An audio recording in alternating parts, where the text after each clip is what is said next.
What was the song? Wow, jump right to it. Well, how was I your don't think weekend? we're even on yet. We're on. He's blinking everything. We'll wait till the minutes pop up. You can tell everybody how your weekend was, how exciting everything was that popped off. It was exciting. I'm was sure a good it was. weekend. Did you make it to the game? Yeah. Okay. I was there. I rushed the field. I did a cartwheel. By rushed the field, I mean I organizedly walked onto it. Okay. I have competing songs in my ears right now. It's really throwing me off. Wait, so if I do this, it's only one song. Okay, yeah, now it's There just you go. one. There But you that's go. still very odd. Anyway, song of the day was We Gotta Get Out of This Place by The Animals, a classic Vietnam War song. We gotta get out of this place. Yeah, I'm completely and totally unfamiliar with that. Thing I ever do. We gotta get out of this place, baby. Did you keep it? Is it a Yeah, keep? it's a great song. Okay. It's a classic. It's like a song of the 60s. Oh. You know, I love songs of the 60s. It's on the 500 greatest songs of all time list. Is it? It is. All right. Is that And 500 songs that shaped rock and roll from the Okay. Rock and Roll Hall of Fame. Okay. It's Barry Mann and Cynthia Weil, who are probably two of my favorite like singer-songwriters. Oh, For a word? period of time, they did a lot of Carole King stuff back in the day. Yeah. Worked with her. Oh. Yeah. Completely unfamiliar. I'm assuming you're gonna tell the people what the vibe is like or was like from out there. Did you tailgate at That's all? all we're gonna talk about. Did you Did tail- I tailgate? Listen, you were the I one was out y'all there were complaining at- about I it was being out too there early to at tailgate. 9:15. I was there. Someone brought some Sunset Blush to What's the party. that? Are you familiar with Sunset Blush? No, is that a makeup lipstick? I wish it was a makeup lipstick. What is it? It's a wine in a bag. Oh, okay. Yeah. Bag wine, box wine, that type of stuff. Yeah, for whatever reason, that stuff has missed me entirely. You never slapped the bag? I've never had boxed or, to my knowledge. Now, maybe I was at an Maybe someone event and served somebody you boxed served me wine. boxed wine, but just went out there at an event and just bought it for us people hanging out. Never done You that. never buy it for an event. It's forced upon you mostly. What's up, everybody? It is Monday, September 22nd. It is going to be a good day. Jessica Benson with you from the Grind City Media Studios in Memphis, Tennessee. CJ Hurt behind the glass. Coming up on today's show, how about them Tigers? A big win for Memphis. I was there. I calmly walked onto the field at the end of all of it. We'll talk about what it means for Memphis, what it means for Arkansas as well. We will go through the rest of the college football slate from this weekend, the NFL weekend as well. Week 3, WNBA semifinals started. We got an MVP in Asia Wilson. Gary Parrish will join us about 40 minutes in. We'll do a little Hot Mess Express. It's a Monday. You know what we say. Do, do, do, do, do, do, do. Go Tigers, go.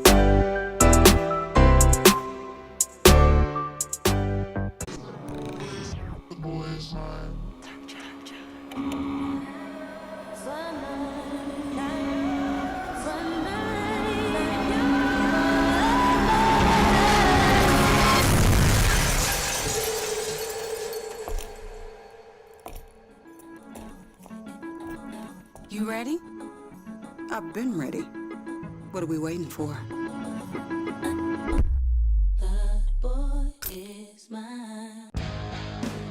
Grizzlies fans know it's the team that gives you the edge. Big River Steel does too. And much like the Grizzlies have recruited legendary talent, we want you to be part of our team. Are you ready to be part of something legendary? Then visit www.bigriversteel.com. That's www.bigriversteel.com.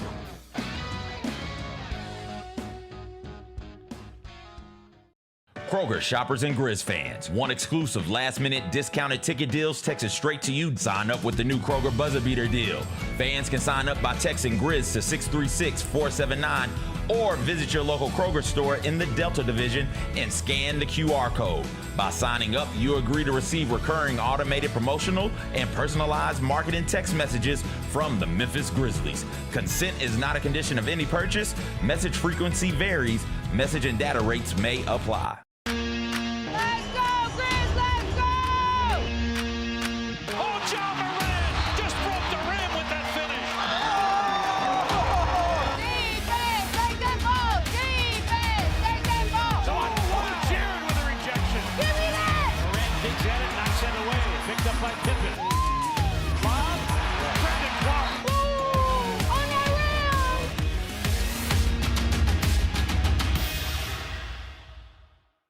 Sonic Radio. Welcome back to Sonic RNDIO. That spells radio with me, the CIO. This just in, the new Sonic $1.99 menu lets you build a crave-worthy meal for just $1.99 an item, whether that's a creamy shake, crispy tots, or a quarter-pound double cheeseburger. This just out. Ostriches. They're mean, not very cute, and in my opinion, way too big for a bird. Don't miss the Sonic Fun 99 menu. 5 items, always $1.99. Live free, eat Sonic. Tax not included. See menu for details. How did they sell you on Memphis? I was really looking at the success that Memphis had, something I wanted to be a part of, and then the reputation Coach Silverfield and Coach Cramsey had as an OC, the things that he was able to do with Seth and the things that he's done in his career.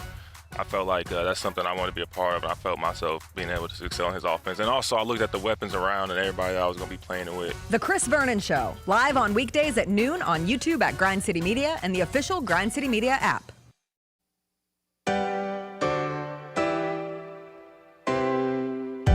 Feels great to feel the sunshine. Gotta own the day like it's all mine. Just got paid in his own time. Been working hard, I've been on the grind. I deserve this feeling, having my way. I've been on this healing. This is my day. The sun's out, let's have a little fun now. I wanna let it all out.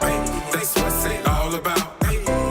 Cause I deserve this feeling, having my way. I deserve this healing. This is my day. Grind City Media presents The Jessica Benson Show with CJ Hurt. Live from the Grind City Media Studios on YouTube at Grind City Media and the official Grind City Media app. What's up, everybody? Happy Monday to you. I hope you had a wonderful weekend, an exciting weekend here in Memphis. And we will just dive right into it because it had been a minute since we got a real moment out at Simmons Bank Liberty Stadium. But oh boy, did we have one on Saturday. I was there with a sold-out crowd to watch Memphis upset Arkansas. CJ, where did you watch the Memphis-Arkansas game? I watched it in Las Vegas at Stadium Swim. Beautiful. In the pool. It was incredible. Did it make it even better to watch it from the pool? No. Okay. No. The best place if you've seen Stadium Swim, you know it's set up. It's got this big old Jumbotron type screen, and there are all of the games from that time slot up. The biggest selection was left for Texas Tech and Utah. And then you had like 4 or 5 going this way, and you had 4 or 5 more on this side. And the Memphis game was like right in the center on the left side. I was on the right side of the pool, and so I was able to keep up with it while enjoying the pool libations and some great conversations with people around me. But the entire time I was watching it, I was like, oh, what I wouldn't give to be able to be in that environment. And then they started playing well, and they took that lead. And I was like, oh, I know that place is right. I would be willing to bet you on that fumble recovery, the one that decided the game. I live in Orange Mound, and I bet if I had stepped out onto my porch, I would have heard the screams from the stadium. The faint. Yes. I think you probably would have. Now, what you would have also heard before, and I'm curious if you were screaming it from the pool in Las Vegas, along with the rest of us at the bank, was just let them score. Like, the shift in mentality was so quick because everyone around me was in that headspace. Oh, God. Stop delaying the inevitable. Let them score. Get the ball back in Brendan Lewis's hands. Let's see what this offense can do. Let's see if Sutton Smith can break off for another big one. And you're thinking about like a miracle. And if you do allow Arkansas to go for it, well, maybe their kicker who missed a couple big ones the week before, maybe he'd miss a chip shot, or maybe just something weird would happen in the game. And instead, you get a fumble, which is remarkable. And shout out to Chris Bracey for punching the ball out perfectly and giving the ball back to Memphis with 1:18 on the clock. You get a new iconic Tigers football moment at Simmons Bank Liberty Stadium. The place erupts. Everybody goes crazy. And it's so funny because this is the moment, right? And like in all the years of can the Memphis defense hold up, and especially in a high-scoring game against an SEC opponent, and you get that kind of a turnover in that moment, it was perfect. It was like a play of destiny. But then it's not the only play that we'll remember from the end of the game because there's still 1:18 on the clock. I scream audibly in the pool if this is the play I'm thinking of, and it should be the play I'm thinking of. I scream. I'm surrounded by a bunch of Texas Tech fans, mind you, who are losing their minds because this is happening right as the fourth quarter of Utah-Texas gets going. Okay. And that's what, not Texas Tech, excuse me. And that's when Texas Tech starts putting belt to ass. So they're losing their minds behind me, and they're all cheering. And I'm adamantly screaming at the TV in the pool as this is happening. So this one's so funny from a perspective of watching it in the stadium. Because you watch it happen, and we're up at the tippity-top. Not the tippity-toppity, but we're up there, right? Like the players are but small figures on the field below, and you're caught up in the crowd, and you've just had this turnover, and a part of you is questioning, like, why aren't they just kneeling? Why are they running? You don't really understand the timeout situation that's occurring. And so ultimately, I see this play happen, and I think it's awesome in real time, but I think it's Brendan Lewis. Like, I don't understand that Arrington Maiden came in for one play and one play only and dragged the entire Arkansas defensive line with him. The last guy he's dragging is like 6'5", 387 pounds, and he picks it up on 3rd and 8. They thought they were just going to get a couple yards. He takes 11 of them and secures the game. But I get a text from my dad almost immediately, and he's like, wow, backup quarterback? And I go, what do you mean backup quarterback? And then I understand what happens as you get into it and get on social media and see that it was Arrington Maiden and that Brendan Lewis's helmet came off, and so Arrington Maiden had to go in for the one play. But to take somebody who had one carry at that point in his college career, and it was for -3 yards, and to give that one of the gutsiest, hardiest, game-sealing runs, like that encapsulates everything that Saturday was all about. Because I found myself thinking about the thing you love most about college football, or what I love most about college football, is it really moves you to believe in miracles sometimes. Like, weird stuff happens in sports, crazy endings happen in sports, but I think it happens way more frequently in college football, one of the most chaotic, strange, oddity-filled sports that we have. And you'll be like, well, the only way to describe that is miracle. The only way to describe Arkansas fumbling is a miracle. The only way to describe Arrington made it, but that's not true. Like, what it all comes down to is if a team is playing well enough that they can capitalize on some good luck going their way, capitalize on the right opportunity at the right time, and that's how it was for Memphis. And you look back on the entirety of that game, and you're searching for, like, how did Memphis end up winning? How did they end up turning things around and only holding Arkansas to 3 points in the second half? How do they end up out-rushing an SEC team by 119 yards? Memphis with 294 yards on the ground to Arkansas's 175. They averaged 7.4 yards per carry against a vaunted SEC defense. But the size, the power of the SEC, and that run from Sutton Smith, like when you're looking at all of the plays that add up to a Memphis win, and what's the biggest one, and the fumble is there, and the Arrington Maiden run is there, but then you look at the Sutton Smith, like 64-yarder, where he blows through the contact in the backfield and just takes off. I mean, he's special. Like, Memphis, yet again, has a very special running back on their team this year. You look at that touchdown pass from Brendan Lewis to Cortez Braham at the end of the first half, which perhaps was offensive pass interference, but sometimes things break your way in a game, and that was the difference between going into the half down 18 and going into the half down 11, and just felt like a complete momentum swing, an energy shifter being there in person. It was so fun to witness Memphis pull off the big win. And it had been a second since it happened, but we have seen this in recent years. I think this is now 6 straight wins over power conference opponents who come into the Liberty Bowl. 6-0 for their last 6 tries. Yeah, that's really, really impressive for what this program was recently, like in recent memory, going to the 2010, 2011, 2012. That's when I got here. And this program, if you had told me, hey, in just a little more than a decade, this will be the type of program that can go out there and beat an Arkansas or beat a Mississippi State and beat an Ole Miss, right? I'd be like, there's no way in hell that could happen. Because they were so far down, they were so far gone. And I'm only bringing that up to contextualize this moment right here. Because I think we can get in a place as fans and as people who are viewers of this sport, college football, where we kind of take that for granted. And we're kind of nonchalant about it. Like, oh, they beat Arkansas. Best case scenario, Arkansas is a middle of the pack SEC team. There's nothing really to be excited about as it pertains to this. And I don't want it to be forgotten or lost that this was a program that was in the bottom of college football. Not bottom half, not bottom third, the bottom. Like it was them and maybe one or two other teams for a 4-year stretch. And they've come out of that, and they've continued to sustain the success from Fuente to Norvell and now to Silverfield, where now you look up and they were a double-digit win team last season. And people were, no, we're better than double digits. We didn't get to our conference championship game.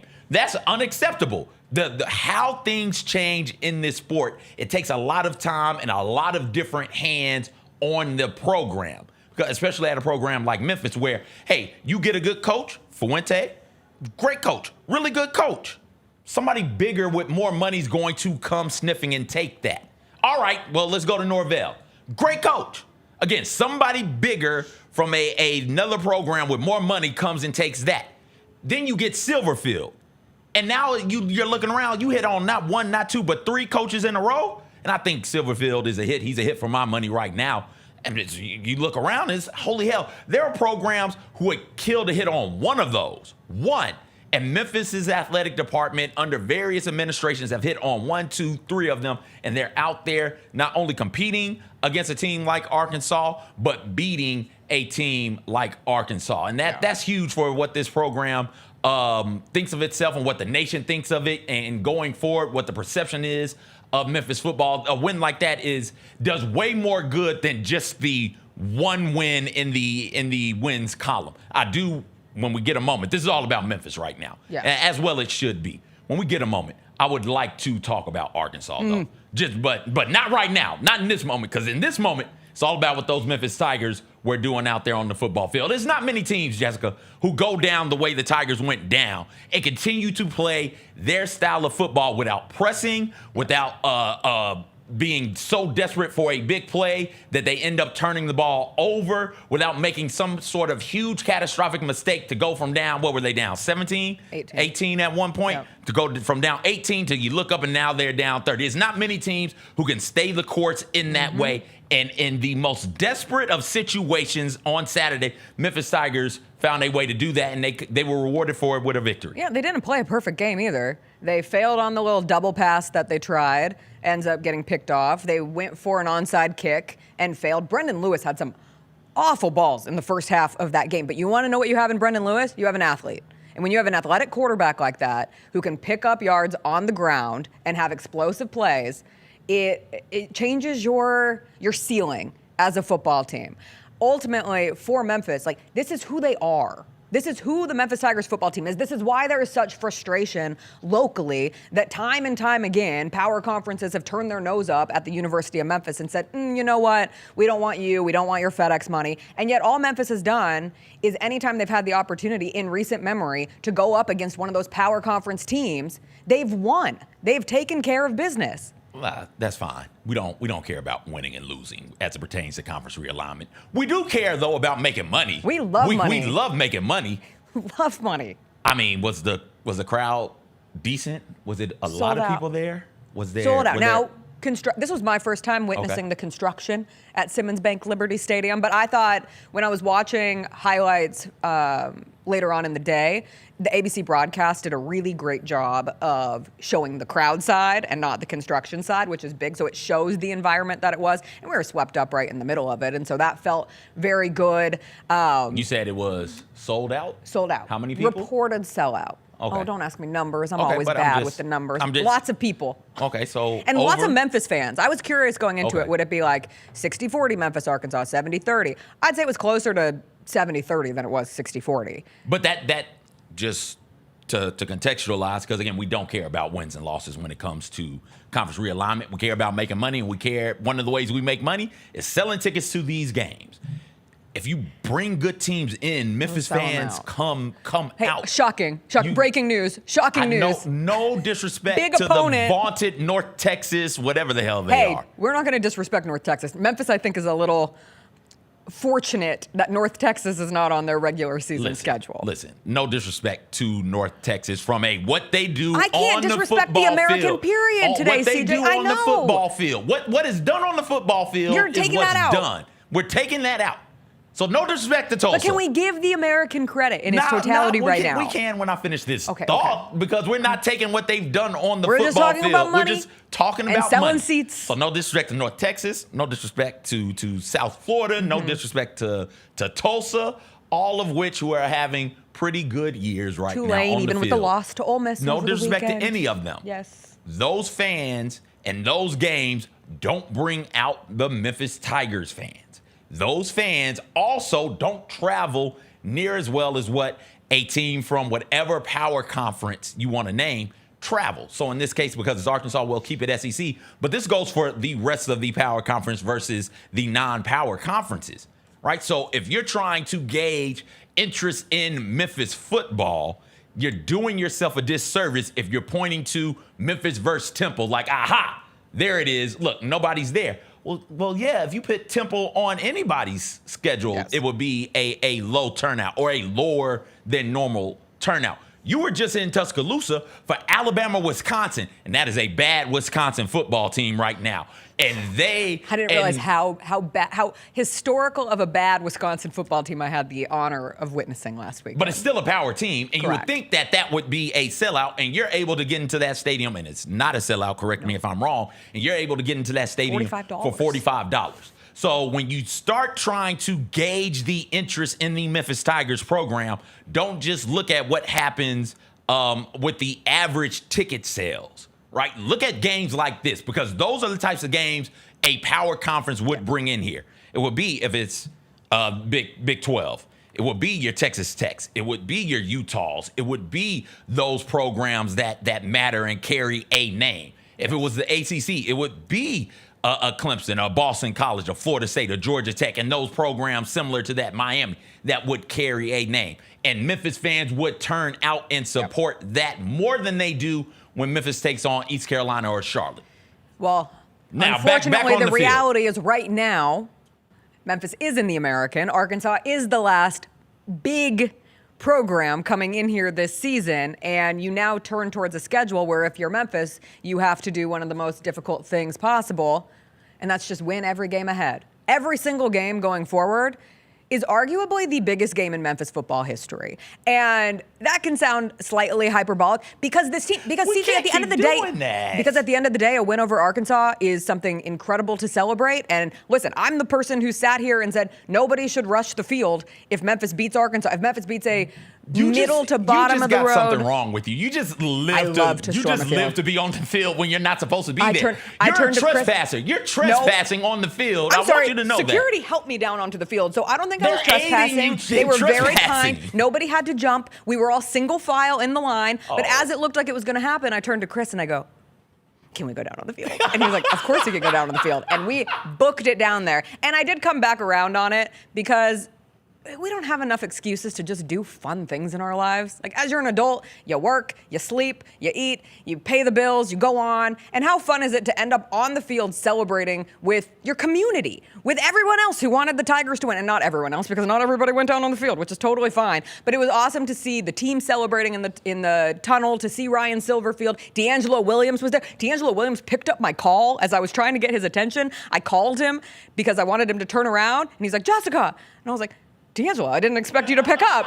And I'm like trying to get his attention and all that. But it was fun to be down there, to do a cartwheel, to celebrate with the rest of the team. And like, at the end of the day, I understand how some people can roll their eyes. The field storming purists, and it was not a field storm, it was a field trickle. It was a field walkabout, as somebody on my TikTok said. Walk me through what ended up happening. Game ends. Before the game ended, a couple fans bolted on. I saw that part. And I was like, don't do this. And then they turned and went back. Politely, they turned and went back. We're a polite society. So this is unlike how Memphis is characterized, we obey the rules. We want to make sure we're doing this right. You know, yeah. we're just trying to keep this steady, trying to keep this an appropriate field walk. So you're telling a me gathering of sorts, a wisdom circle. You're telling me you don't think they ran onto the field, stopped, and was like, "Oh no, the National Guard is about to come. Let me get back into my seat." No, I don't think so. I don't. Right. They were busy that day. They still haven't come. You know, they're behind schedule. Apparently, they're just going to be picking up And trash these people and just helping turned the around beautification. anyway. They just did it on their own. If they could help with the parking situation at the Liberty The Bowl, that'd National be great. Guard. Because it was a little rough getting in there. Where did you park? In one of the lots. Oh, okay. The pink lot. Okay. But it was quite a long line coming off of Southern, and you just sit there for a long time. Going to the but stadium. my point being, I want to know how everybody ended up onto the field. you never know how. You can't ask that question. How does everybody end up? It You just weren't happens. watching. You were there. It's fluid. You said you got helped. So Yeah. here, big question: were the players and everybody gone by the time No. people got? Okay, well, we got to. I was in a jumping circle with some players. Arkansas players were gone. Oh yeah, the Arkansas player. Okay. By the time I got there, I mean we were up, so we had to make our way down. Just get the opposing team That's away. fine. Safely. At least get the opposing team Yeah. away, and then whatever. And then do shenanigans- whatever you want. Whatever shenanigans. But y'all yes, want they to were pop so off. kind. They helped us all down. We all just walked down the stairs, very single-filed, got onto the field. Then it's such an easy way out because most of the traffic's gone by the time you get to your car. And we were zooming on out of there back home. Actually, you want to know where we went? Cozy Corner. And for the first time, I got the Cornish hen. Every time I've gone to Cozy, they've been out of the Cornish hen. They had it on Saturday, and it was delightful. All right. Like, it was well worth the wait. We'll take a quick break because we do have to take a break. Contractually obligated to take a break. I mean, listen, we'll come back. we can- We'll keep talking about Memphis because Okay. you're going to give me grief for saying that every game moving forward is the most important game in Memphis football history. And I'm going to tell you why that's true, why I was at a dinner party last night and suddenly people are asking, could we get college game day back? Could we reclaim the vibes of 2019 for the football team, for the city, for everything? They have the most recent college football playoff predictions out. Memphis is in there playing LSU in Death Valley. We'll get into all of that on the other side.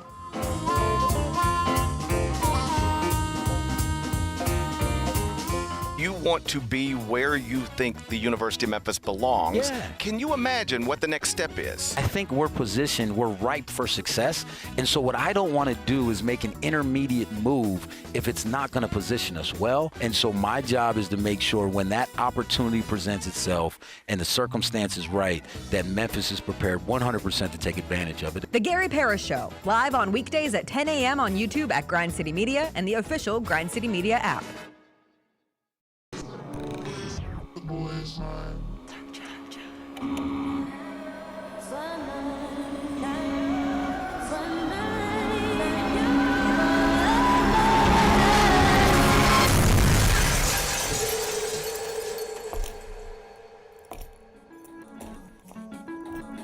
You ready? I've been ready. What are we waiting for?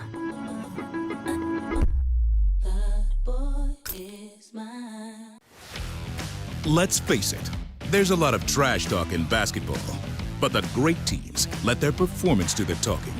Like Ford F-150 with Pro Power on board, a class-exclusive industry-first feature that turns your truck into a mobile generator and leaves the competition speechless. Ford F-150, official truck of the Grizzlies. Greatness starts here at your Mid-South Ford dealer. Class is full-size pickups under 8,500 pounds, GVWR. Kroger shoppers and Grizz fans. Want exclusive last-minute discounted ticket deals texted straight to you? Sign up with the new Kroger Buzzer Beater deal. Fans can sign up by texting Grizz to 636-479 or visit your local Kroger store in the Delta Division and scan the QR code. By signing up, you agree to receive recurring automated promotional and personalized marketing text messages from the Memphis Grizzlies. Consent is not a condition of any purchase. Message frequency varies. Message and data rates may apply.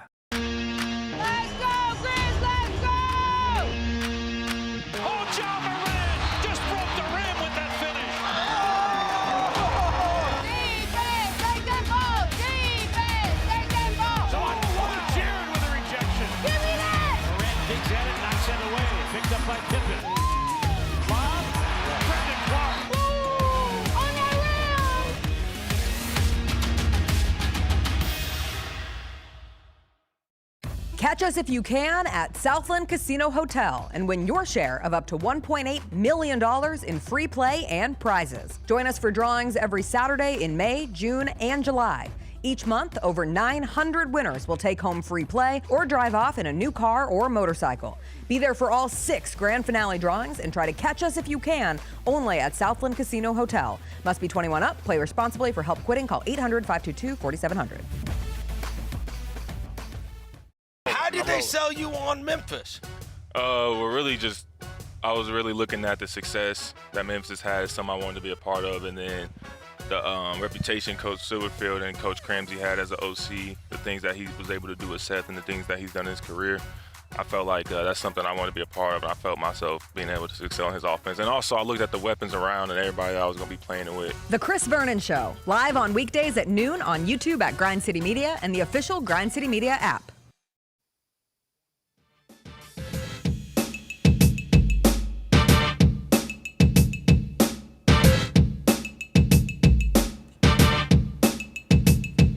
All right, welcome back on this beautiful Monday, coming off, and by beautiful, I mean there's not a single ounce of blue sky outside, the sun isn't out, and I've never been happier because it's 70 degrees and feels like it's gonna storm this afternoon, and I think maybe it's fall. I don't think it's false fall this time. I think we finally have taken the dip, because I roasted at Simmons Bank Liberty Stadium on Saturday. I was sitting there in that 90-degree heat saying, I'm not genetically built to sit in the southern sun for football games. I am a West Coast child.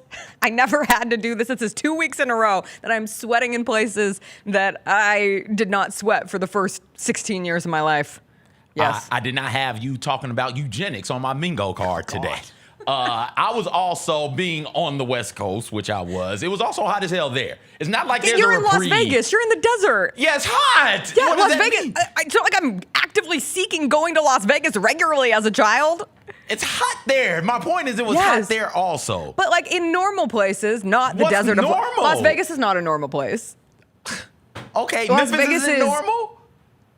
But between Las Vegas and Memphis, there's some normalness between those two places? I mean, literally any city out. Las Vegas is not a real place. I mean, it is, but it's its own entity, and it's also the hottest place in our country. It's the hottest big city that people willingly travel to. Because it is, what was it, 90 still? When we're there for Summer League in the summer, it's like 110, and you step outside and the air just hits you, and you wish that you could go back inside for any air conditioning. It was warm. It was toasty. I was all right. You were in your pool. I was in the pool. You're having a good time. It was good. You were doing it. My larger point is, in between Vegas and Memphis, is some place normal. There's got to be one normal place between those two. That's fine. And I'm it was just also saying, hot there. So Southern if you can't make it. humidity Okay. All right, is the not humidity. that's what I'm talking Here we about. go. I Okay. grew up in Colorado, All right. one of the driest places in the United States. And so, yes, I was used to popping a nosebleed and having like crackly feet because it was so dry and hot sometimes, but I was never just sweltering in humidity and 90 degrees in September, late September. 2 weekends in a row. Anyway, it's nice and beautiful outside today because I think we're going to trickle into some Beautiful, rain. you mean humid as hell? No, it's not that humid. It was humid for me. Oh, I had a crispiness when I walked to my car this morning. It was humid when I was out there. Oh, well, fine. We're close. We're close to the 1 week of the year that we can actually call fall in Memphis, and then it'll be cold before we know it. Anyway, I do think for Memphis moving forward, they did not get ranked in the AP Top 25. Rank the Memphis Tigers, you cowards. For what? For being 4-0? Who have For they knocking off beaten? Arkansas? And Arkansas is a what team in the SEC? They're 2 fumbles Wait, away. wait. Arkansas You is now heard- 2 fumbles away. I can't hear. I don't have an ear, remember? I apologize. Jacob said they're the second worst team in the SEC from a record standpoint. Fine. So beating them gets you ranked? No, it doesn't. 1. 2, are we talking about Arkansas right now? Or are we still on the Memphis Tigers? What do you want to say about Arkansas, who did the same thing Gave 2 the weeks ga- in a they row gave- with they a gave the game game away. on the line, with an opportunity to put together a game-winning drive? And what'd they do last week? They fumbled it. And what'd they do this week? They fumbled it. They gave it away. They Yes, gave it away. literally. They're up 5, and they're driving down the field well within scoring range. And on a 3rd down, Taylor Green drops back and throws an interception right over the middle of the field with one Arkansas receiver right there, just one little dot of Arkansas right there. And there was a Tigers defender on the left, there was a Tigers defender on the right, and there was a Tigers defender immediately behind that guy. Why the hell are you throwing it into triple coverage in the middle of the field is beyond me. But whatever, fine, you do it. Tigers go down and score. Great for them. You've got a chance to win this game now. You've got it. You're down there late. late. And like you said, once again, Arkansas fumbles away opportunity to win a game. They did it last week against Ole Miss, and they did it this past week against Memphis. And I don't know what that says about where this team is, because I think Arkansas is better than their record indicates them being. And I think that Arkansas is going to beat a couple of really good teams in conference play. But if they can't take care of the ball late in games, especially in scoring position, then they're going to be the worst team in the SEC when it's all said and done. I don't know who has the pleasure of holding that distinction from a record standpoint, but they'll be that team if they don't find a way to start taking care of a ball. I like Sam Pittman a lot. I think he does some really, really interesting things on the field as a head coach. But like this, you can't be good and you can't keep your job if your team is constantly in one-score games underperforming. Where's my notebook? I had something about one-score games. Here it is. Cuz got the notebook out. Because they are bad under him, not only in games with backup quarterbacks, but in one-score games. Arkansas is now 7-19 under Sam Pittman in one-score games. So they're good enough to be close. They got to find a way to get the hell over that hump. And being 7-19 in one-score games, or 7-20 now in one-score games, just isn't going to cut it. No. For Memphis, some people have rightfully said, like you, why would they be ranked now? And I don't disagree with that. When you look at that 2019 season, because ultimately this is what Memphis is trying to do. They're trying to win the American. That is something Ryan Silverfield has never done, hasn't been to the American Conference Championship game. That is the ultimate goal, because then if all goes in that direction, you are reasonably having an opportunity to be the non-power conference representative in the college football playoff. And I did go back and reflect on that 2019 season. It wasn't an undefeated season. They dropped that game to Temple, and then they got real lucky in that game against Tulsa where the kicker missed it at the last second. Yes. Did they get lucky against Temple that year too? Okay. It was 2 weeks in a row. Okay. They got the win. I mean, they lost to Temple, almost lost 2 in a row, ended up beating Tulsa. They did not get ranked until week 9. They were ranked going into that game against SMU, the big college football, the college game day game that brought game day to Beale Street. And then they end up beating SMU, beating Houston, beating South Florida, and then the 2 against Cincinnati, the regular season finale, and then the conference championship game. Bada boom, bada bing, they are in the Cotton Bowl that year. That was prior to the college football playoff. We don't have to talk about how the Cotton Bowl went at that time. That's all way down the road. But if you're Memphis, you do have to put yourself in a situation where you have to avoid slip-ups. You could maybe lose one, but there is a lot of pressure these days in being the non-power representative, in having as close to a pristine resume as possible, in winning your conference. And I am interested in that game against South Florida, which is on October 25th. It's a Saturday. Otherwise, I would say the Memphis-Tulane game could be a potential game day target, but that's a Friday, so that's not going to happen. So really the only opportunity, if they were going to do it, would be October 25th. It's a pretty good week that week in college football, because it always comes down to who would they pick it over. And October 25th is going to give you Texas A&M LSU, Ole Miss Oklahoma, BYU Iowa State, Missouri Vanderbilt. Yeah. So there's a lot of game opportunities, but God, just for one moment last night, I was like, how amazing would it be right now? Like, how much does the city right now, could the city use the kind of publicity and PR that game day brought it in 2019? And it's all attached to the success of the football team. And I know, like, this is a lot to say after one win over Arkansas, but that's what a win like that can allow you to dream. Like, a win like that can allow you to believe that this is a very special season for Memphis football. And when you take into consideration everything else that is happening around the college football sphere where Memphis is, their conference in particular, like the American is having a pretty good year from hey, we've got wins over a handful of power teams from various power conferences. And so with that being the case, I feel like all eyes are on this conference, which they typically are, with one eye sort of looking at Boise State. That's the only team, that non-power team, where it is, okay, what are they going to do? Because they've got some respect and some clout there. We're not sure if we can get in over that. But now with Boise having lost to South Florida, who plays in your conference, and then South Florida having the win over Florida, Memphis's win over Arkansas, you got the win. Tulsa got over Oklahoma State this past weekend as well. You can say, hey, we've got wins over power conferences. So now no matter what, there's no question, no debate. We've got a handful of those type wins. We are the premier non-power conference right now playing football. More eyes are on you. And now that you have all of that, you can say, and we got premier teams here also now, and we've got more than just one. So you said you only saw it from what, Memphis, South Florida, maybe? Yeah. Game day. Yeah. Memphis Tulane is on a Friday. Memphis Navy is another one. Where right now, but Navy. Isn't that the day after Thanksgiving? Isn't that Friday too? Is that Friday? Well, Memphis got to.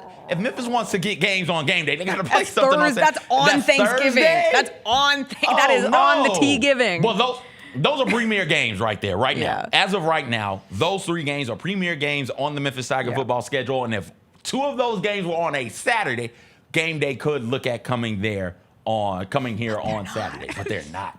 The Memphis Tulane being on a Friday, and I think if I remember correctly, that's gonna be fun, though. On the 7th. And it's Grizzlies Mavs.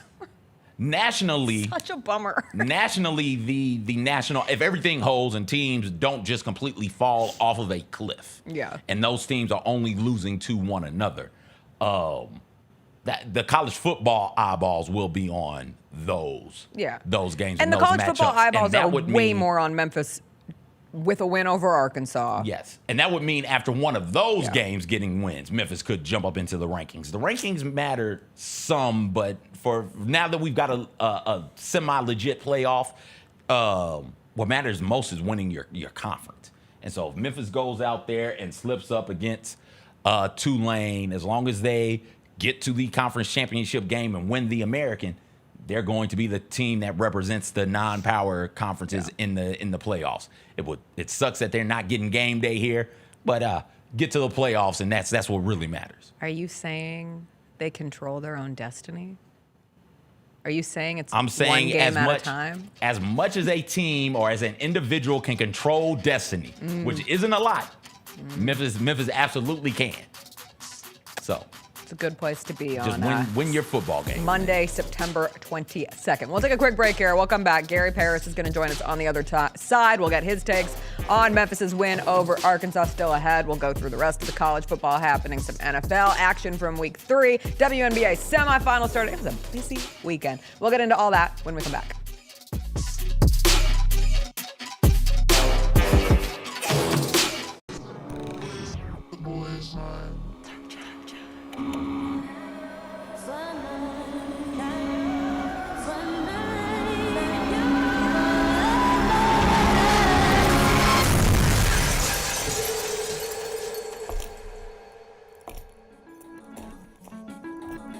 You ready? I've been ready. What are we waiting for?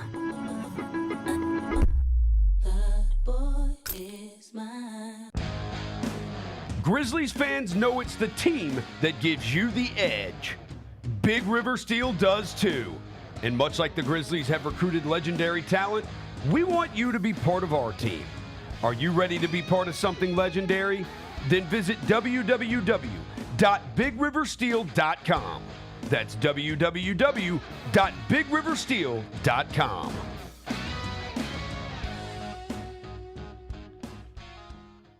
Kroger shoppers and Grizz fans. Want exclusive last-minute discounted ticket deals texted straight to you? Sign up with the new Kroger Buzzer Beater deal. Fans can sign up by texting Grizz to 636-479 or visit your local Kroger store in the Delta Division and scan the QR code. By signing up, you agree to receive recurring automated promotional and personalized marketing text messages from the Memphis Grizzlies. Consent is not a condition of any purchase. Message frequency varies. Message and data rates may apply.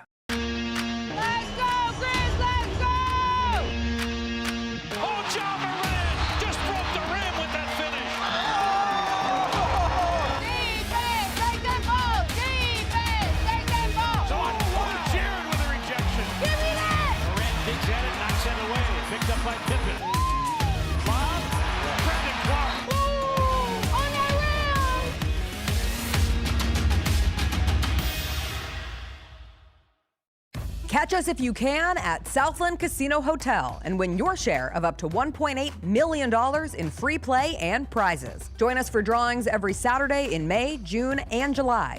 Each month, over 900 winners will take home free play or drive off in a new car or motorcycle. Be there for all 6 grand finale drawings and try to catch us if you can, only at Southland Casino Hotel. Must be 21 up. Play responsibly. For help quitting, call 800-522-4700. How did they sell you on Memphis? Well, really just, I was really looking at the success that Memphis had, something I wanted to be a part of, and then the reputation Coach Silverfield and Coach Cramsey had as an OC, the things that he was able to do with Seth and the things that he's done in his career. I felt like that's something I want to be a part of, and I felt myself being able to excel in his offense. And also, I looked at the weapons around and everybody that I was going to be playing with. The Chris Vernon Show, live on weekdays at noon on YouTube at Grind City Media and the official Grind City Media app. You want to be where you think the University of Memphis belongs. Yeah. Can you imagine what the next step is? I think we're ripe for success. And so what I don't want to do is make an intermediate move if it's not going to position us well. And so my job is to make sure when that opportunity presents itself and the circumstance is right, that Memphis is prepared 100% to take advantage of it. The Gary Parrish Show, live on weekdays at 10 a.m. on YouTube at Grind City Media and the official Grind City Media app.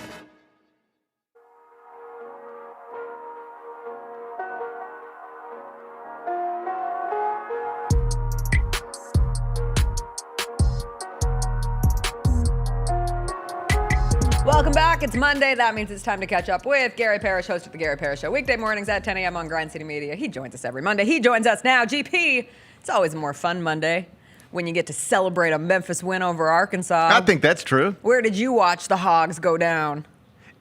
In my living room. Aw. In my living room. My little guy had a 10-15 youth football game. Triumphant. Another victory. That's 2 in a row. Congratulations. That's 2 in a row for the 8-year-old Cowboys. So we had a football better game. than the adult Cowboys. Yeah, they're way better than the adult Cowboys. But perhaps not coincidentally, they didn't trade away their best player in the preseason. We kept all our best players on our team. Didn't try to. It's usually a good strategy. Just trying to keep all the best players on the team, and it's paying off, unlike the big Cowboys. So we were never going to be able to get to Simmons Bank before halftime, and that seemed like wasted energy. So we settled in front of the screen at the home and then watched together, and it was a blast. It was a lot of fun. It's funny looking back on it. It wasn't actually a lot of fun watching the game. It felt like they were going to lose basically the entire time. But then that's where that touchdown before halftime, like in terms of labeling the most important play of the Yes. game, if you really got in the weeds of it, it was probably that one because it gave the crowd life, Yes. it gave the team life, and there's a big difference between being Huge. down 18-11 Huge. against an SEC team on national television, whatever that may mean, and that completely swung the energy. Well, we already know nobody had come back from down 18 at the FBS level this entire season. Yep. Like, still to this moment, the only team that's done it is Memphis. So, like, just take that into the second half. No team, obviously, has come back from 18 down in the second half. So to be able to cut that to a more manageable number before the break, I think is good for the crowd, yes. Good for the locker room. Good for everybody. And then they were just able to hang around, take a lead. And then, like, frankly, I don't want to say it's just luck because Chris Bracey made an amazing play, but that's really fortunate. Like, every aspect of that is very fortunate. You take your breaks wherever you can get them. Certainly Memphis, historically, as a university athletic department, has had them go the wrong way on them. That was a good one, and just that's an all-time great Memphis football moment. Between that and the Arrington Maiden run, where it's almost like the mom whose kid is trapped under the car, and you're like, where did she get that strength? Yes. And it just comes out of nowhere. Well, like there's also, I heard you talking about earlier, I don't mean to interrupt, No, I'm good. sorry, but like there's something to be said for, it's like, and he hasn't done anything. Yeah, it's late in a football game in a million degrees, and he's the freshest guy on the field. Yep. I think that helps. Yeah, and has the power of the necessity of picking up the yards and making the moment. And it really struck me how much I missed like big Memphis football moments. And that's no disrespect to a team that has won double-digit 11 wins the last 2 seasons, and yet you hadn't had that feeling. And I was there for the Memphis-Mississippi State game back in 2021, and that was fun, but I don't know. Saturday just felt very reminiscent of 2019, which is just I don't know, perhaps it's the place you are in the belief cycle, and here we are September 22nd, and it's fairly early, and conference play has yet to get going for Memphis in the American, where there can be bombs littered all over the place that can ruin what could be a very fun season. But it just reminded me, when everybody is in that stadium cheering for the Tigers and a big moment like that happens, it's one of the best times in the city. It's great. We don't get them a lot because the schedule doesn't offer us things to get excited about too often. But I think that actually changes now because we have reached a point now where everything is something to get excited about because the stakes are super high. I mean, historically high for the university. Every game's big now. Like, I mean, I don't care about most of these teams on the schedule, but every game is a massive game because we're not just playing pretend anymore. We're not sitting around thinking about, wouldn't it be great to win Powerball? Like, this is right in front of them. They quite, I heard you guys talking about it, like they quite literally control their own destiny. If they win their remaining games, which they will be expected to be a favorite in every single one of them, in some cases, well, that's not even true what I was about to say. A week ago, it would have been because, you know, they're going to play certain teams at home. Now, in the computers, at least at MasseyRatings.com, Memphis is the highest rated American team. So on a neutral field, Memphis would be favored over any of these schools right now, based on that at least. Now you get the most of the other tough teams in the league have to come here. Memphis is in position to quite reasonably participate in the college football playoff, and that makes every game on the schedule, whether you care about the American or not, and I don't, let me be clear, I'm not trying to revisionist history here, I don't care about this league at all, but I would like to win it, and winning it gets you to the college football playoff probably, and that is right there for the taking for the Tigers. Yeah, and they avoid North Texas in the regular, which as of now is the other best That's right, team. and you don't have to play them. They're not on the schedule. They're out here doing Stone Cold Stephen Austin celebrations, crushing beer cans. I'm like, oh, should I be paying more attention to North Texas? But ultimately, when you look at this Memphis team now, 26-5 over their last 31 games, and getting these big wins over power conference opponents, 6 straight over power conference opponents who come into the Simmons Bank Liberty Stadium, and you ultimately have this kind of this attitude that comes of, if you're going to come play an 11 a.m. game in Memphis on nationally televised ABC, you might lose. And that's a very fun narrative for Memphis to carry. Again,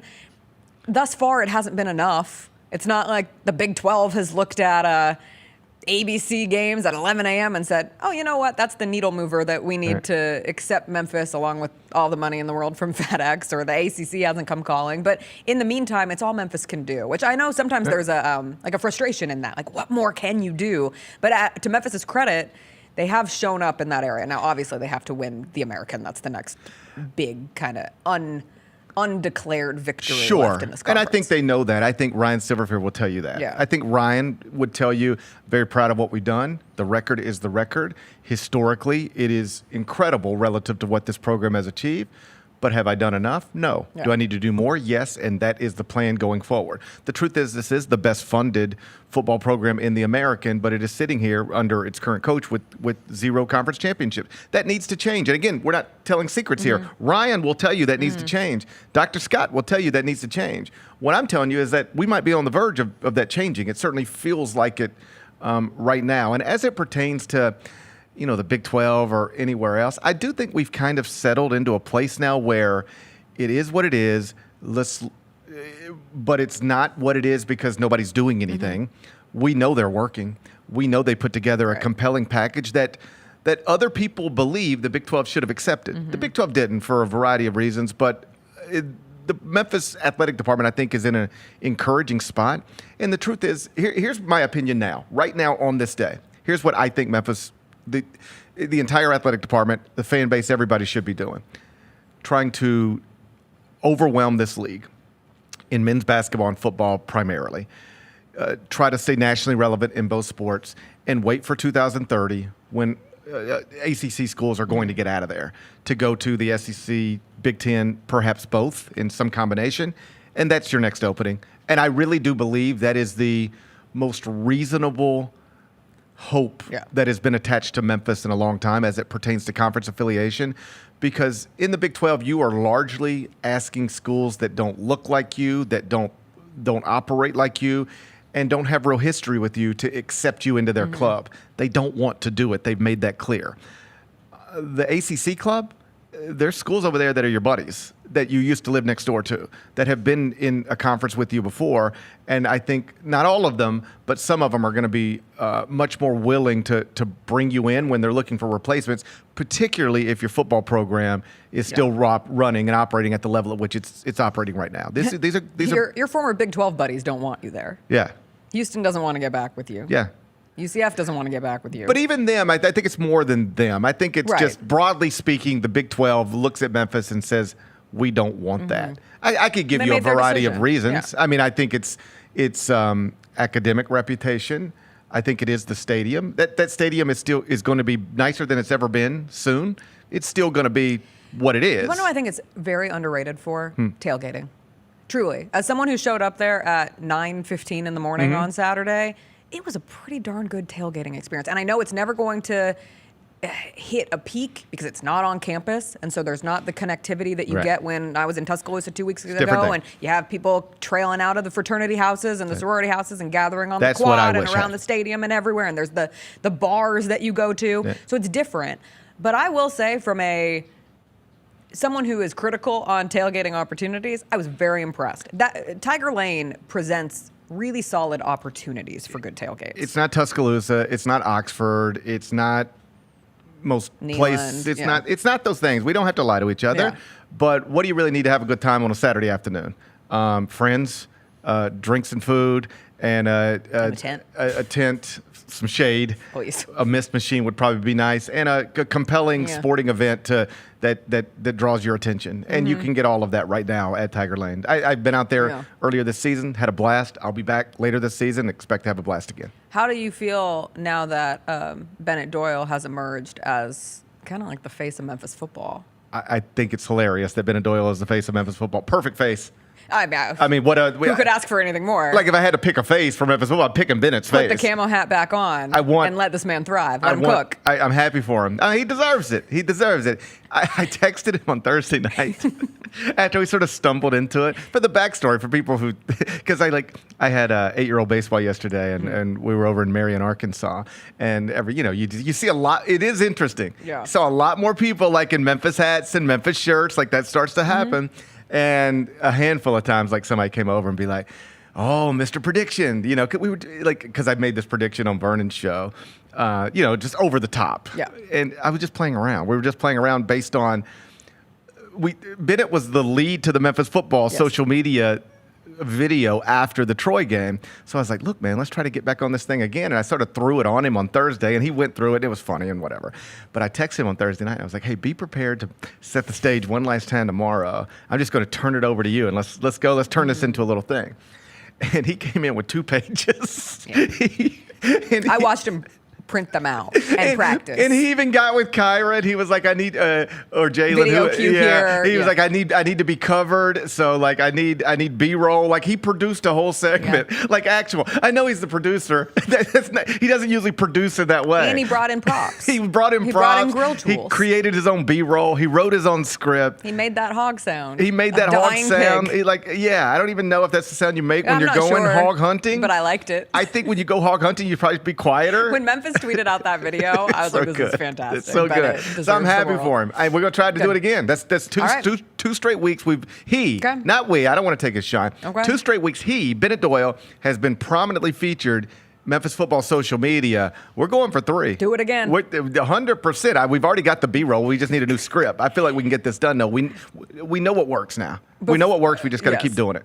Before I let you go, not to be buried in the excitement of Memphis football, but I love when there's dual excitement from multiple Memphis sport things.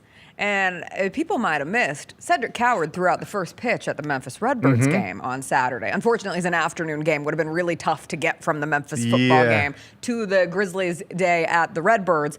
But the report out of it from DeMichael Cole and listening to Cedric Coward himself, he's 100% cleared for basketball activities, which we are 1 week away. This time next week, we will all be sitting over there in the Grizzlies practice gym doing our media day show, and the Grizzlies will be gearing up for training camp. But this is one piece of pretty important news going into this year for a team where injuries have been a big story, a bigger than wanted storyline the last couple of years. To at least get a piece of news for Cedric Coward this weekend felt big. Big news, important news, unsurprising. In fact, like anything other than this would have been shocking. Would have been like, oh but my God. Don't you think we're conditioned Yes. to assume the worst is coming until you get the But as okay. conditioned as I am, there's literally no part of me that thought Cedric Coward was problematic at this point because my understanding, first off, he had the surgery a long time ago. A long time ago.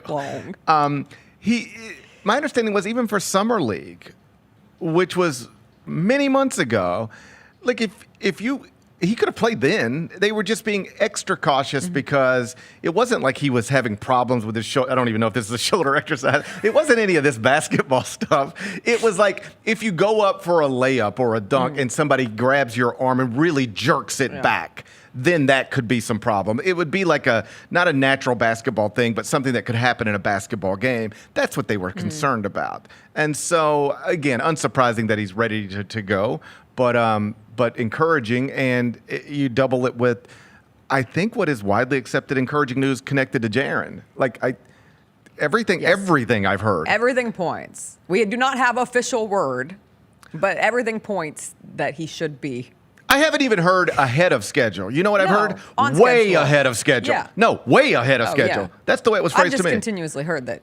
Like, he should be good to go. Yeah. To the point where when I'm out talking about the Grizzlies with people, their assumption is that he's not, which is interesting. Like, the assumption from just fans externally. Because the initial prognosis was like, we'll see. Well, could be back by the beginning of the season, or we could be looking at, like, December for him to come back. I assume next Monday we'll be sitting with all these people. They're going to have cameras on them. They're going to have to answer questions publicly for the first time in a while. And I think what we'll hear is Jaren is way ahead of schedule because privately that is what I've heard. Oh, give me some good vibes all around in this city. Oh, what a place Feeling to be. like 2019. What a That's place what I just to keep be. saying, feel like 2019 again. What a play. Well, yeah, I just hope 2020, whatever the equivalent God. doesn't follow it. I don't mind. Well, the Rapture's tomorrow. I don't know if you've heard, so it might be I've seen some stuff. ahead of schedule. So wait.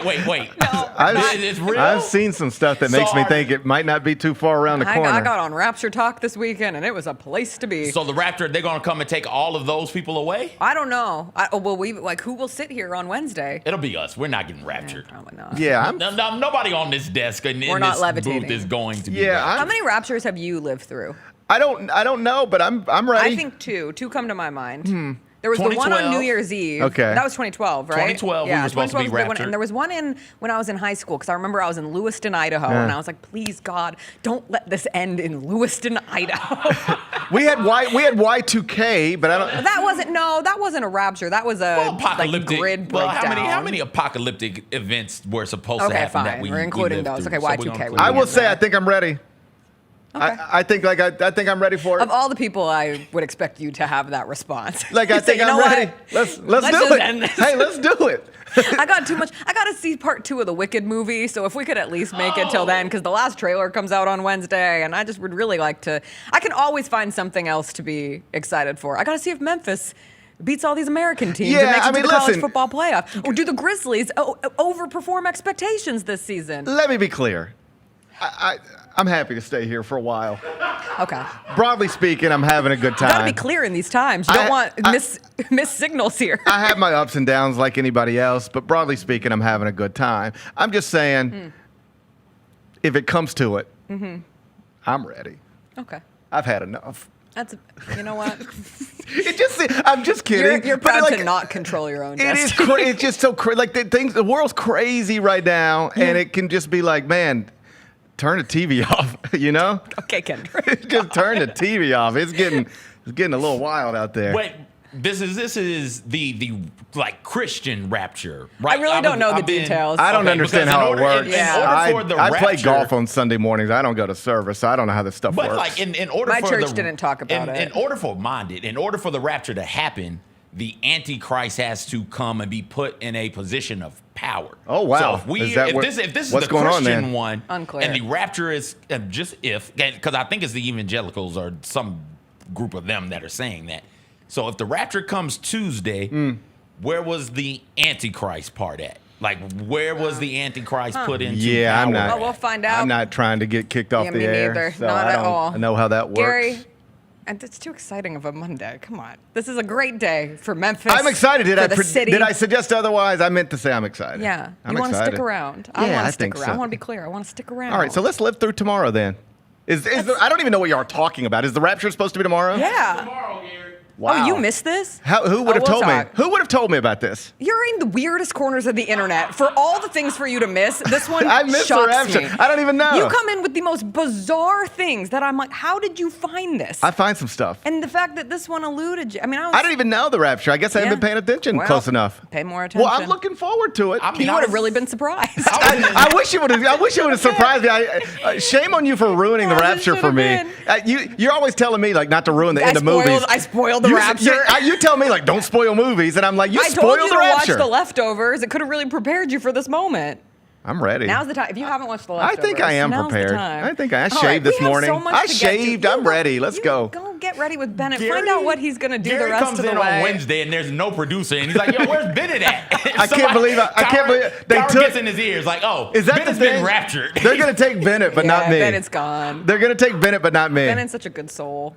Yeah, I think Bennett deserves I think Bennett's to go. the purest soul of Grind City Media. I think Bennett deserves to go wherever. forward facing. Wherever good people get to go. Bennett gets to go. I think Bennett gets to like go. definitively. I think so. He'd be my first pick. Me too. Yeah. 101. First in the draft. Yeah, All right, he's the first overall pick. We got Vanderbilt scored 70 points in a football game this weekend. You know I'll talk about that. We'll get through the other big college football storylines, the NFL Week 3 action, as well some crazy endings yesterday in the NFL. Plus, we got our WNBA MVP. And then she lost in the first game of the semifinals between the Aces and the Fever. All that on the other side after a quick break.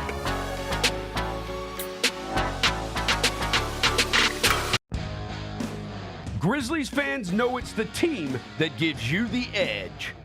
Big River Steel does too. And much like the Grizzlies have recruited legendary talent, we want you to be part of our team. Are you ready to be part of something legendary? Then visit www.bigriversteel.com. That's www.bigriversteel.com.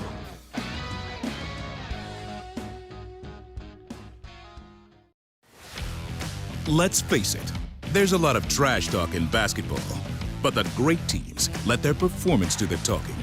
Like Ford F-150 with Pro Power on board, a class-exclusive industry-first feature that turns your truck into a mobile generator and leaves the competition speechless. Ford F-150, official truck of the Grizzlies. Greatness starts here at your Mid-South Ford dealer. Class is full-size pickups under 8,500 pounds, GVWR.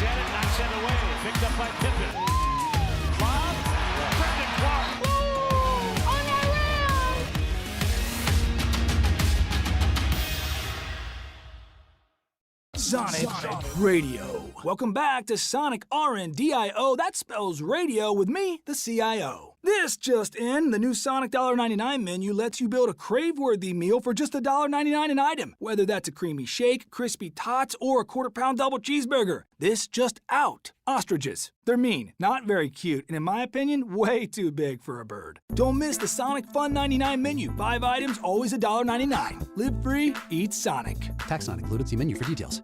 How did they sell you on Memphis? Well, really just I was really looking at the success that Memphis had as something I wanted to be a part of, and then the reputation Coach Silverfield and Coach Cramsey had as an OC, the things that he was able to do with Seth and the things that he's done in his career. I felt like that's something I wanted to be a part of, and I felt myself being able to excel in his offense. And also, I looked at the weapons around and everybody that I was going to be playing it with. The Chris Vernon Show, live on weekdays at noon on YouTube at Grind City Media and the official Grind City Media app. You want to be where you think the University of Memphis belongs. Yeah. Can you imagine what the next step is? I think we're positioned, we're ripe for success. And so what I don't want to do is make an intermediate move if it's not going to position us well. And so my job is to make sure when that opportunity presents itself and the circumstance is right, that Memphis is prepared 100% to take advantage of it. The Gary Parrish Show, live on weekdays at 10 a.m. on YouTube at Grind City Media and the official Grind City Media app.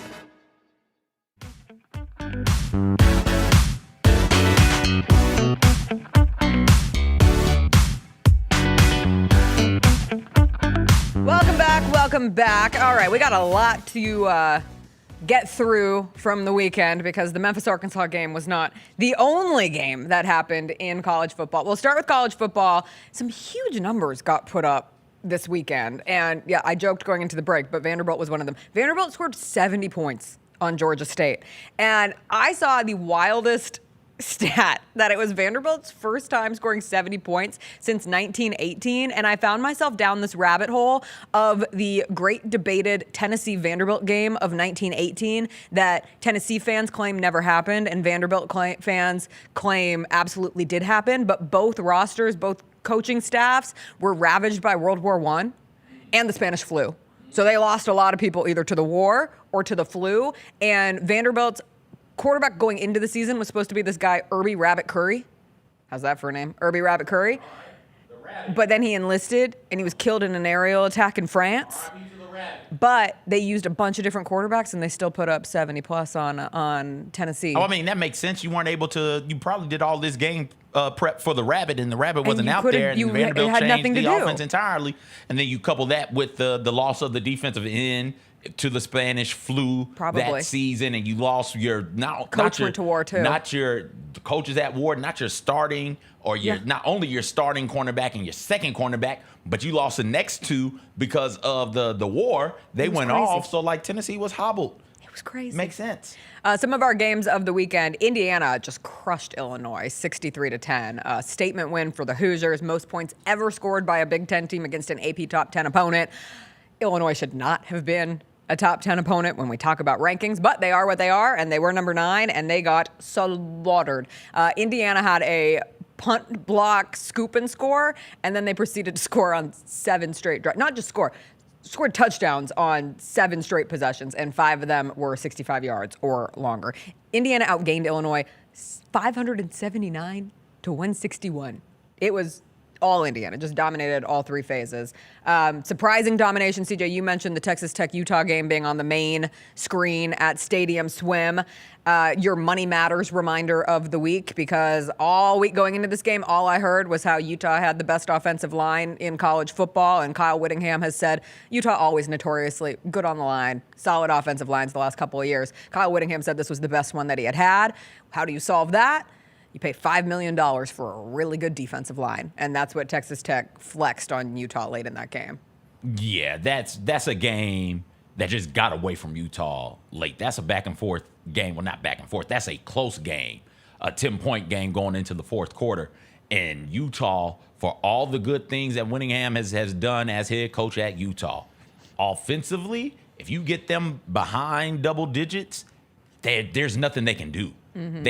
They don't move the ball well enough. They aren't explosive enough offensively to make up deficits with big plays. You go into that fourth quarter down 10, Utah starts pressing, and then the wheels fall off immediately after that. They've got to find a way to either, 1, not go down like that, or 2, get more explosive plays. Otherwise, I think Utah is a good team. Texas Tech just, once Utah started pressing, and it was clear Utah had nothing to give to come back to, no big playmakers, no big plays were going to be had. Texas Tech just started pitting belt on that ass, man. It was over with. It's your second time using B2A this morning on a Monday. I'm in a belt ass type mood. It's when you come out of a little mini vacation, a mini-cation. No.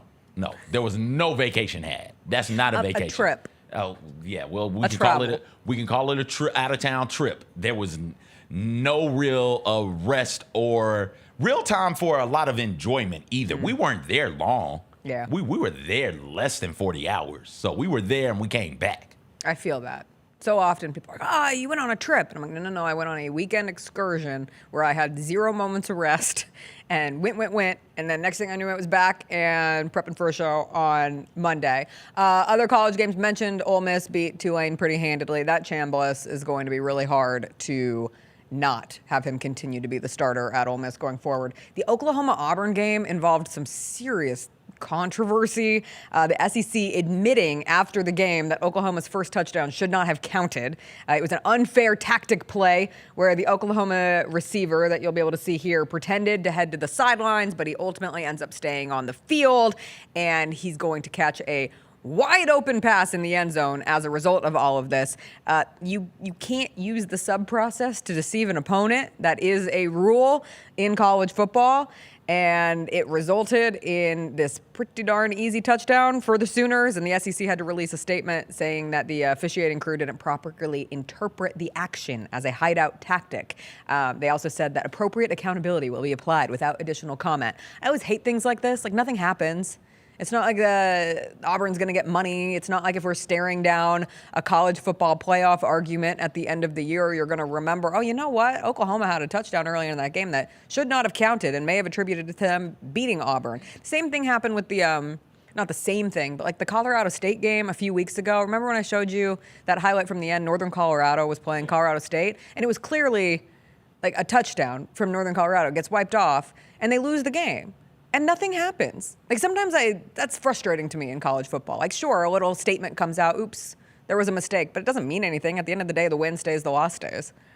I guess the difference in the two that you brought up is one happened right at the end of the game. This one was the first score of the game, more than enough time for you to find a way to come back and overcome this. Bad calls happen. It's a part of sports. You got to find a way to push through and get the result that you want on the field. I'm not going to let Auburn off the hook for losing to Oklahoma. I got thoughts about Oklahoma as well, because I don't think Mateer is any good. I feel confident saying that he's not. Okay. That Oklahoma defense is legit. You say okay. How many points did they put up against Auburn? 24? 4? Okay. All right. You don't think he's any good? No. Hold on. I'm pulling up the box. No. I don't think so. I think there's a lot to be desired. And if that is I don't know, man. He was 24, 36, 271, and a touchdown. No turnovers. Also rushed for a touchdown. 10 carries for 29. Yeah, I'm out on Mateer. Y'all got it. Okay. I'll stay in on Mateer. I'll put him over there with Herbert and the rest of those guys. Y'all love and don't. Oh, you're gonna say that to Herbert after yesterday's win? Herbert is moving a little. Come on, bit. man. Give me a nudge there. He's moving a little bit. He's moving. We'll jump to the NFL. I did last college football note.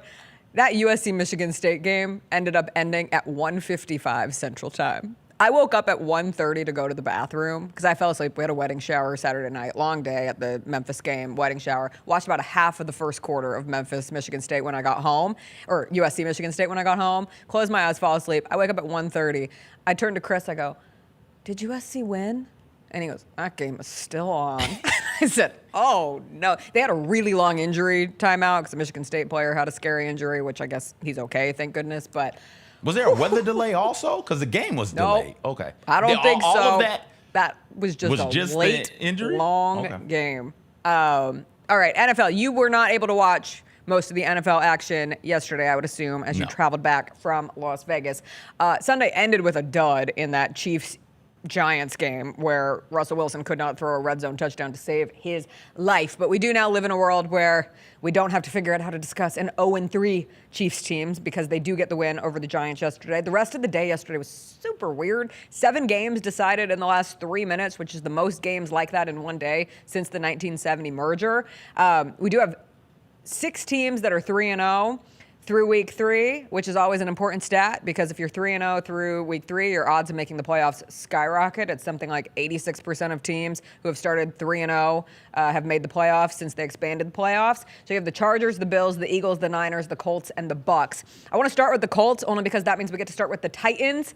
And oh my God, what a sad and bad Titans team this is. They are so bad. They gave up 41 points to the Colts at home. Colts scored less than a minute into the game on a pick six.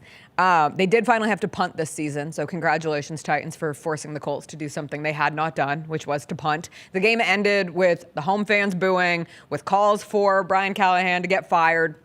My absolute favorite thing I saw after the game, which I feel like encapsulates the response to the Titans' loss yesterday, obviously, like the debacle going into halftime, and because you probably missed it, CJ, what ends up happening is another bad in-game decision for Brian Callahan where they have to take a delay of game penalty before trying a field goal on 4th and 1. That penalty came after it was a Colts timeout and then a Titans timeout. And they end up having to take the delay of game penalty, and it ends up being Joey Sile has to take a 62-yard field goal, misses it. Colts get the ball back with enough time. They score to go up 20-6 going into the half. It was horrible watching it in real time. Jim Wyatt is the team reporter for the Titans. So when you're a team reporter, like, you're not going to be the most overtly critical in this world, but he had the most, like, bless your heart style of writing on Titans.com in regards to this play. He said, if you're looking for someone to rip the head coach or to question everything that's wrong with this 0-3 football team, then the team website isn't the place you're going to find it. But I was sitting in my press box seat on the 50-yard line for Sunday's game, so I plainly saw what happened at the end of the first half, and I'd be lying if I said it was anything but a mess.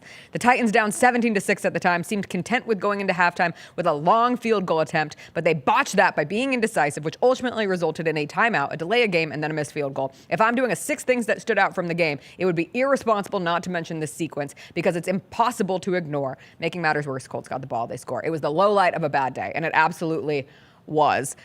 It was the kind of day that just, like, kept getting worse every time you found out a new piece of information about the Titans-Colts game. Like, Michael Pittman spoke after the game and talked about how sluggish the Titans looked before the game, how they were just walking around, and they said, like, as a team collectively, that was the moment they told each other, like, oh, they don't want to play today. It's week 3. It's week 3. I saw that Pittman quote. I was convinced it was fake. I was like, this is not a real quote. And then it was. So, yeah, somehow if you asked yourself, could the Titans be worse than last year despite having the number 1 overall pick and getting someone who looks like he could be pretty good in Cam Ward? The answer is yes, they could be worse. And they are. Hey, that's damning. That's not good. That's a damning thing for somebody, an opponent, to say about you. Makes me wonder what time they got to the stadium. What movies did they watch? I mean, I think everyone else needs to get there with Cam Ward. You can't just have one. Pick a John Cena movie. Pick a John Cena anything. Go find an old WrestleMania of his to watch. I know they wrestled some this past weekend, I think, and he lost to Brock Lesnar. Everybody was worked up about that from what best I could tell. But fine, watch that. Watch one of his movies. Peacemaker. We'll talk about that some in TV Tuesday. Peacemaker is out season 2. Watch some of that. Get there when Cam gets there. Cam gets there, what, 6 hours early? So get there with Cam. Can't be out here looking sluggish. I'll tell you, I was with a bunch of Titans fans last night, and they want Cam to stay away from Brian Callahan as quickly as possible because you do have these situations where a coach can. What do you do in this situation though if you are front office of the Tennessee Titans? Because you absolutely have to think about his growth and development more so than anything else that is happening. Because the season looks to be what the season looks to be like right now. You're 0-3. And not just 0-3. You're bad, but 0-3. You're a buffoonish 0-3. Yeah. The mistakes that the head coach of the Titans is making is cartoonishly bad. So you've got that guy here. You want this quarterback to grow in the most correct way, the healthiest way possible. Is that by letting him go? Is it? But if it's not, you got to say, okay, we have to be okay with some of this rubbing off on him.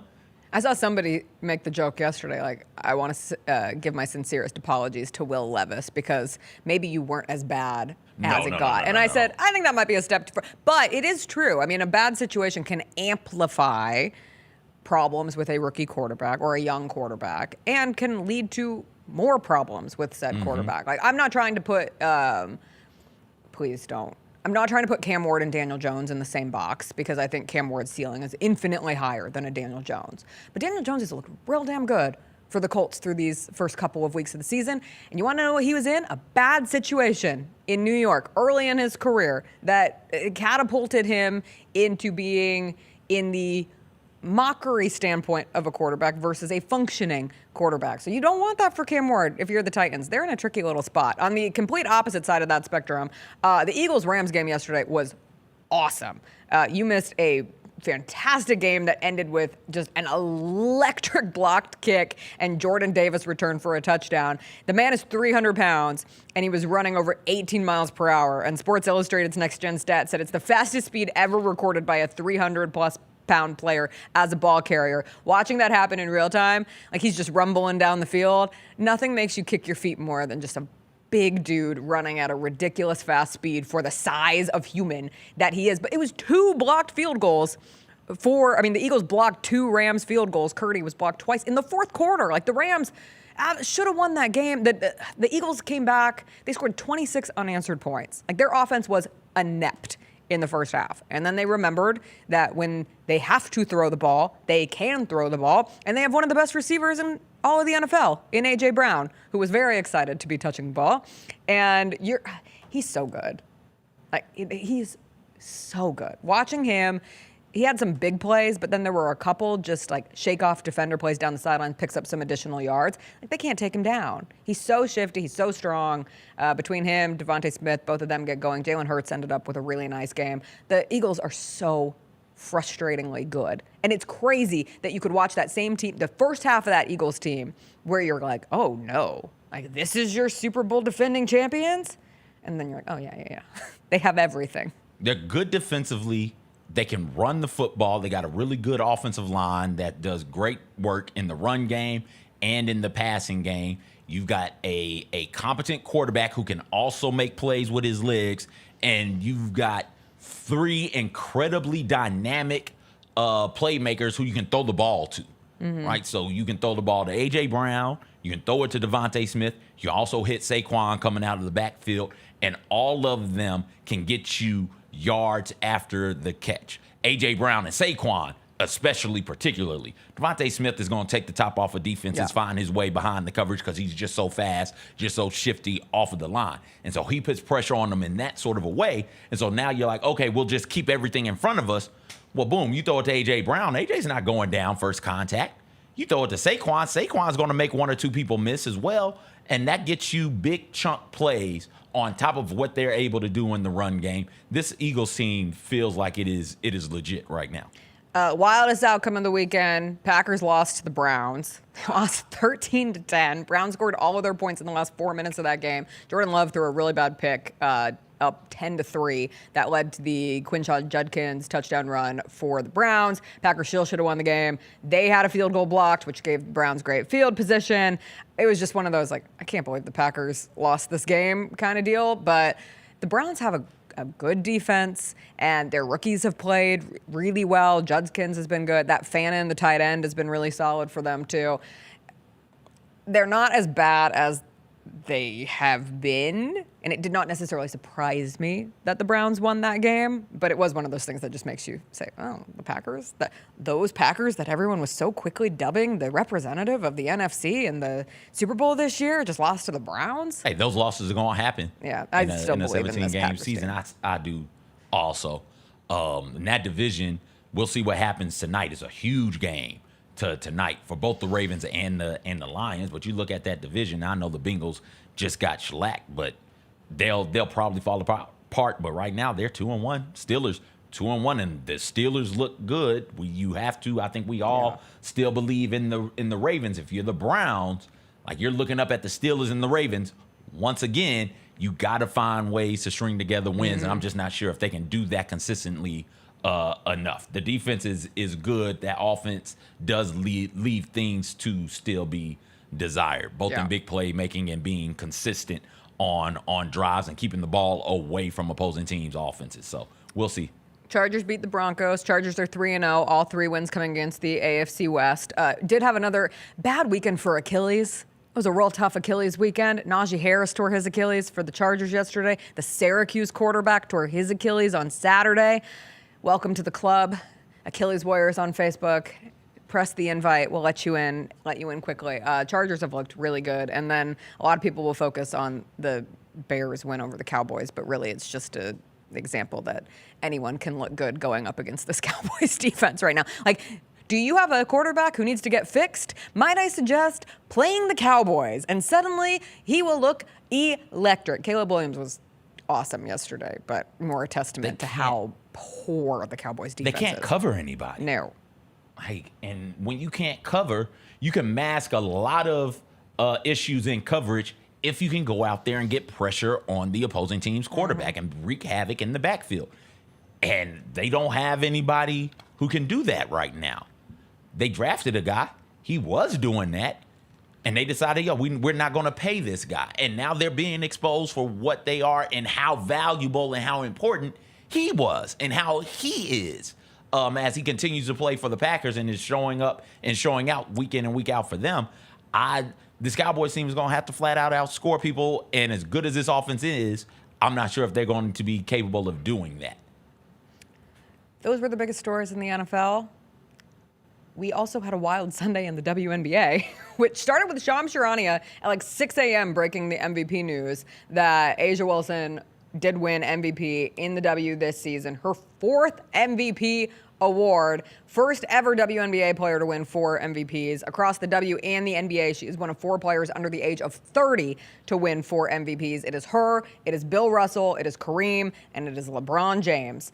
And A'ja Wilson, in rare air, Bam Adebayo delivered her the trophy, which was very precious. I'm so glad we're past the point of them pretending like they're not a couple, because they are incredible to see together. The Nike ad voiced by Cheryl Lee Ralph was very nice. Sometimes I think, like, what struck me in A'ja winning her 4th MVP is that we get so complacent with greatness that sometimes we need a reminder of just how good someone is. And in reading all of the recaps of A'ja winning MVP, just to be reminded, 4 MVPs, 2 WNBA champions, Finals MVP, 3-time Defensive Player of the Year, 7-time All-Star, Rookie of the Year, NCAA champion, NCAA Tournament Most Outstanding Player, 2-time gold medalist, 2-time World Cup champion, and a World Cup MVP. And she's not even 30 years old. It's just insane. And then the Fever come out and spoil the MVP party, because it was the first round of the first games of the semifinals yesterday. And the Fever not just beat the Aces, but literally ran them. Like, they couldn't keep up with them. I don't know who they have who can defend Kelsey Mitchell, who was an MVP finalist, dropped 34 yesterday. And just the speed at which she plays is such a tough cover for anyone, but particularly with the Aces. And from a not being able to keep up with them scoring-wise, A'ja Wilson had an off night, and there was nobody behind her to carry the slack. 6 for 22 from the field, A'ja Wilson went last night. This Fever team all season has been a really good transition offensive team. And part of the reason they got the Dream was because they could score in transition, although the Dream made some adjustments and started sprinting back and making sure, hey, get back on defense. If you're not going to get back, man, they'll just run you literally off of the court, not just from a scoring standpoint, but from a transition bucket standpoint. I am curious to know what adjustments get made for Tuesday's matchup when we get both of the semifinal games by both teams, all 4 teams, but particularly in this one. I want to know what the Aces decide to do defensively, right? If you're missing shots, somebody's got to get back. You can't be turning the ball over, having live ball turnovers either. But if you're not going to be able to get back in transition, this Fever team thrives and feeds off of that. And one of the things you can do to combat transition buckets, especially off of misses, is get in there and get a couple offensive rebounds. And now when Leah Boston is around, Leah Boston had a tremendous rebounding game. Natasha Howard, a really good rebounder as well. The Aces, have got to find a better way of defending in transition. Otherwise, this series will be done, and the Fever will be looking at making it to the WNBA championship.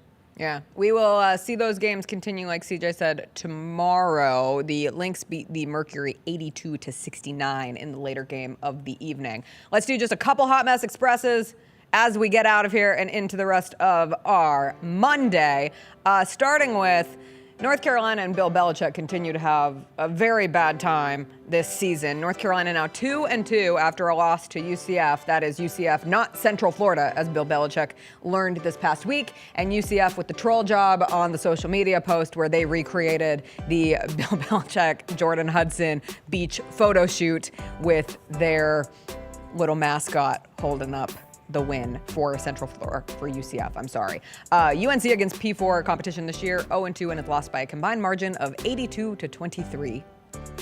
Womp, womp. Not a good start. Not a good start. Did you see Jordan Hudson on the sidelines? I saw her. I don't understand what people were upset about. I don't understand why she's down there. Oh. Yeah. Okay, now that part I get. Yeah. That part I get. It's kind of like, why is the girlfriend or wife down there? Nobody else's girlfriend. I'm a big girlfriend-wife fan. I support the brains behind the whole organization usually, but I can understand some frustrations growing as it pertains to how she's always there with Bill Belichick at this point in his career. Other coaches not having a very fun time. Mike Gundy. Tulsa beat Oklahoma State on Friday, 19-12. First win for Tulsa in Stillwater since 1951. And the social media, rundown as this game was happening were just a million iterations of I've never seen a more fired coach still coaching in my life than Mike Gundy for Oklahoma State this season. It feels like the inevitable is coming. He does have a hefty buyout. Does he not get to decide when he leaves? I think he does. Yeah. And it's like a $15 million buyout. Okay. So there is money involved. He has earned the right to step away, but sometimes coaches never step away. But the look in his eye is, I am close to being done. He looked sad. Hate it for him. Someone posted a video that looked like he was crying, but I don't think he was crying. Or No, maybe that was Dabo. He's a real man. He's not going to cry. But Dabo was. No, Dabo's also a real man. They lost to Syracuse. He'll be praying That to was Jesus fun. about that. Last but not least, Arch Manning had his biggest game of the season. Against 5 who? touchdowns, 55-0 blowout in Sam Houston State, Okay. which had people questioning, did Arch Manning have the right to stare down the Sam Houston State defender after this hell touchdown? No. Somebody better grab Arch.